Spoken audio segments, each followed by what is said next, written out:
જય સોમનાથ।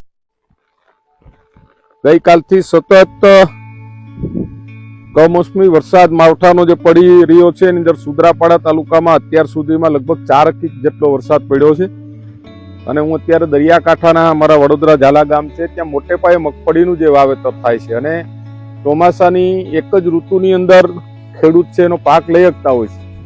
ત્યારે આજે તમામ ખેડૂતોએ મગફળી ખેતરમાં કાઢેલી લણવાની બાકી છે, પડેલી છે અને મોટા ભાગના પાથરાઓ પલળી ગયા છે, ચારો ખરાબ થઈ ગયો છે, મગફળી પણ ખરાબ થઈ ગઈ છે।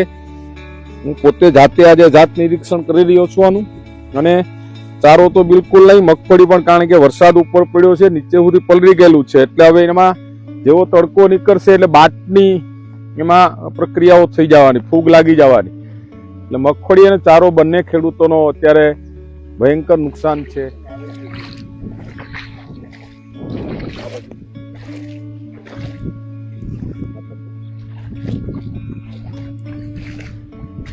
રહેવાસી વાવડી સુત્રાપાડા। આજે મારે 5.5 વીઘાના પાથરા પાણીમાં ડૂબી ગયા છે અને આ કુદરત રૂઠો છે, આનો કોઈ વિકલ્પ નથી અત્યારે સારો મારી પાસે કે નથી કોઈ ઘરમાં બીજું કોઈ વાપરણું અને જો કુદરત રૂઠો એના કારણે જો સરકાર કોઈ સહાય કરે તો ખૂબ ખૂબ આભાર એનો એમ।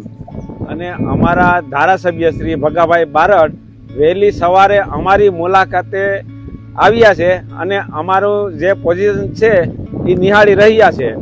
ગામડાઓનો અમારા આખા વિસ્તારના અમુક ગામડાઓ પોસ્ટલ બેટનો સર્વે કરીને પછી સરકારમાં હું એમની રજૂઆતો કરવાનો છું, ટેલિફોનથી પણ કરી, જરૂર પડે તો રૂબરૂ જઈને પણ એમની રજૂઆતો કરીશ।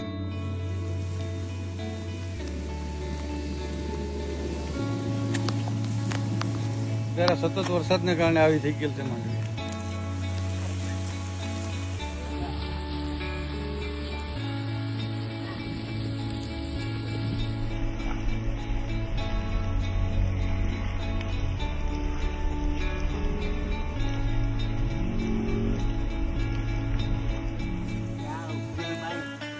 ઉગી ગયો, ફટી જાય।